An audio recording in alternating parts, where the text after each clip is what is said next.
Amaral, sou estudante do curso de Química Industrial e irei apresentar um projeto de iniciação científica intitulado Aplicação de carvão ativado preparado a partir de sabugo de milho na dissolução ternária dos íons cobre, manganês e níquel, sob orientação da professora doutora Marta Duarte.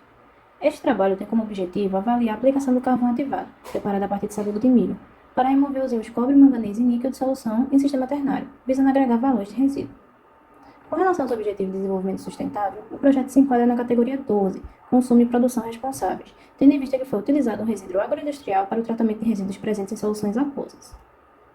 O constante crescimento econômico, populacional e urbano, pós-revolução industrial, resultou no aumento da poluição de recursos hídricos por meio do descarte inadequado de poluentes em corpos receptores. O impacto ambiental causado por metais como cobre, manganês e níquel é grave, uma vez que não são biodegradáveis e por terem a capacidade de se acumular em tecido de organismos vivos, podendo resultar em possíveis danos à saúde humana. Portanto, no intuito de evitar esses efeitos danosos, foi estabelecida a Resolução nº 430/2011 do Conselho Nacional do Meio Ambiente, que dispõe sobre os padrões e condições de lançamento de efluentes, tendo o valor máximo de cobre e manganês dissolvido permitido de 1 mg por litro e de 2 mg por litro para o níquel. Sendo assim, uma alternativa viável para a remoção desses metais pesados presentes em efluentes é a dissolção, utilizando como adsolvente o carvão ativado, que pode ser preparado a partir de resíduos agroindustriais como forma de os reinserir na cadeia produtiva e também por serem materiais de origem renovável. As soluções de trabalho foram obtidas a partir da diluição de soluções de estoque de 10 mmol por litro. Curvas analíticas foram construídas para o cobre e níquel na faixa de 0,05 a 1,25 mmol por litro. Já para o manganês, a faixa foi de 0,05 a 1 mmol por litro, sendo determinados os limites de detecção, quantificação,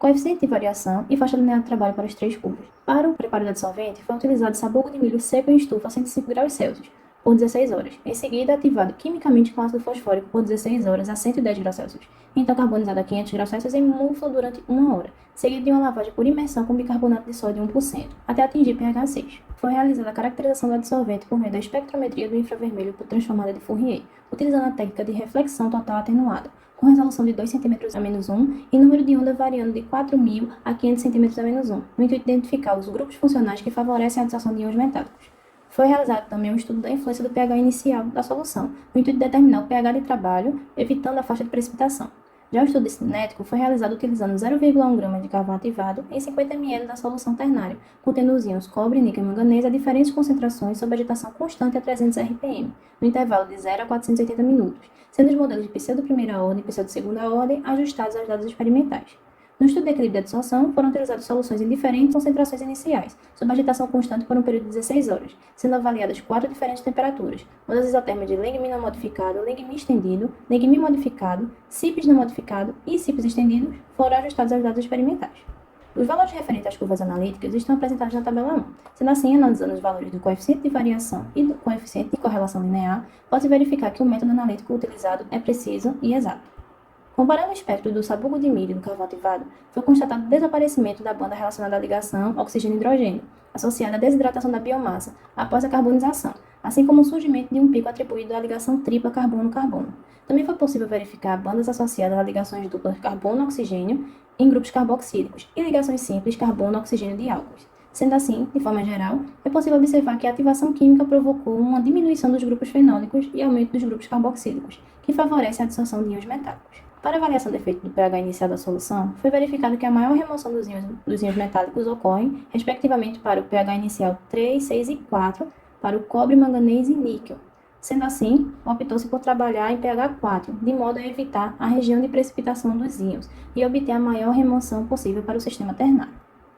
No estudo da evolução cinética, foi possível constatar que a remoção ocorreu nos primeiros minutos, devido à quantidade de sítios ativos disponíveis no estágio inicial do processo adsortivo, sendo o equilíbrio atingido após 180 minutos para o cobre e após 60 minutos para o níquel e manganês. Além disto, nota-se que ocorre um aumento da capacidade adsortiva do cobre, enquanto a do níquel e manganês reduz ao longo do tempo. Este fato pode estar associado ao cobre apresentar afinidade eletrônica superior aos outros íons metálicos em estudo, estando de acordo com o proposto por Martin.